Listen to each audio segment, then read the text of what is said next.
Ndabaramukije inshuti bakunzi ba Pacis TV, tugeze mu mwanya dusubiza ikibazo kimwe mu bibazo mwatubajije. Ikibazo twatoranije none ni cy'uwitwa Umuhoza Kevin, uvuga ko akomoka muri Paruwasi ya Save, ubwo ni muri Diocese ya Butare. Ati padiri, abadahazwa, agahita atanga urugero nk'abatandukanye bari barashakanye, bemerewe iki muri kiliziya? Ndagushimiye cyane Kevin, mu by'ukuri ubajije ikibazo kitoroshye, ariko kiliziya gitanzeho urumuri, yaba mu mateka yayo ya kera, yaba n'ubu ngubu, kugira ngo irusheho kumurikira ibihe byose. Dore rero icyo kiliziya yigisha ku bari mu buzima budahuje n'amasakaramentu, bakunze kuvuga abari muri regularite. Mbere ya byose ni ukwibuka ko umuntu uwo ari we wese uri muri ubwo buzima aba akiri umwana wa kiliziya ku buryo bwuzuye. Nubwo hari amasakaramentu adahabwa, ariko kiliziya imwibutsa ko ari umwana w'Imana, ko ari umwana wa kiliziya, kandi ko iyo kiliziya ari umubyeyi wa bose. Usibye ndetse n'abo ngabo basanzwe nyine barabatijwe, baba basanzwe barahawe amasakaramentu ya kiliziya, cyakora bakagira ingorane zitandukanye z'ubuzima, n'abatari abakristo gatolika, kiliziya bose ibabereye umubyeyi. Urumva rero ko itaba umubyeyi w'abo ngabo bandi, harimo n'abagizi ba nabi, ngo ibure kuba noneho umubyeyi w'abagize ingorane z'ubuzima. Aho ngaho harakomeye kugira ngo ubyumve Kevin. Mbere na mbere rero urabyibuke, mu buzima budahuje n'amasakaramentu, nko kuba warasezeranye, urugo rwawe rugasa naho rusenyutse, ukongera ugashaka, cyangwa se mukaba mubana muri kiliziya mutarasezeranye muri kiliziya, niyo mwarasezeranye muri leta, cyangwa se undi uwo ari we wese uri mu buzima budasobanutse, ku buryo adashobora guhazwa Ukaristiya ntagatifu nk'uko kiliziya nyine yabigennye.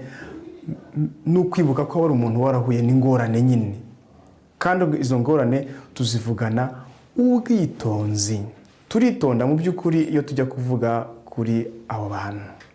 Kevin rero, ikibazo cyawe turakivugana ubwitonzi. Koko uwo muntu ntahazwa, niko kiliziya yabigennye, kugira ngo yibuke ubumwe amasakaramentu agirana hagati yayo. Ndavuga ya masakaramentu uko ari 7. Uwo muntu ntawe ashobora guhazwa, icyo akora abakiri nyine wa mwana w'Imana nk'uko nabivugaga, ndetse akaba akiri n'umukirisitu wuzuye, nubwo abasabwa inzira yo kwiyunga no gusubirana n'Imana, gusubirana n'umuryango w'Imana.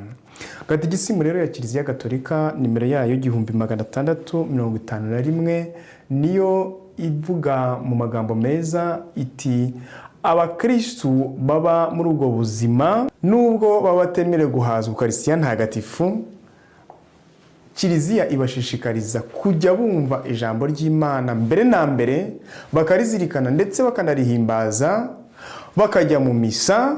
Iyo ni Gatigisimu ya Kiliziya Gatolika, nkomeza kuvuga n'amategeko ya kiliziya n'ibyo ngibyo asubiramo, bagasenga, bakitabira amasengesho, kandi bagakora n'ibikorwa by'urukundo, ndetse harimo no kurera abana mu kwemera. Atari abana babo gusa, kurera n'abandi mu kwemera. Dore rero nanjye guha urutonde, bamfashe bakwereke urwo rutonde rw'ibyemerewe abantu batari mu bumwe na kiliziya, ndavuga mu by'amasakaramentu, kubera ingorane nyine ziba zitandukanye z'ubuzima. Icya mbere kuri urwo rutonde ni ukwitabira misa. Yaba misa z'imibyizi, yaba misa z'icyumweru, yaba misa z'iminsi mikuru, uko yategetswe na kiliziya, yego wemerewe kwitabira igitambo cy'Ukaristiya uko cyaba cyateguwe kose. Urabona n'inyandiko za kiliziya zikwibutsa Gatigisimu ya Kiliziya ndetse na Familias Consortium. Yego urabyemerewe, cyangwa se yego barabyemerewe. Icya kabiri, kwitabira no gusoma ijambo ry'Imana, yewe no kurisobanukirwa no kurisobanurira abandi, urabyemerewe. Gatigisimu ya Kiliziya nimero 1651. gusenga ku giti cyawe, gusengera mu matsinda, kuvuga rozari ntagatifu, gushengerera, kwigorora n'Imana ndetse n'ingendo nyobokamana, ibyo byose urabyemerewe. Amoris Laetitia, iyo ni inyandiko ya vuba cyane, noneho nimero ya 299.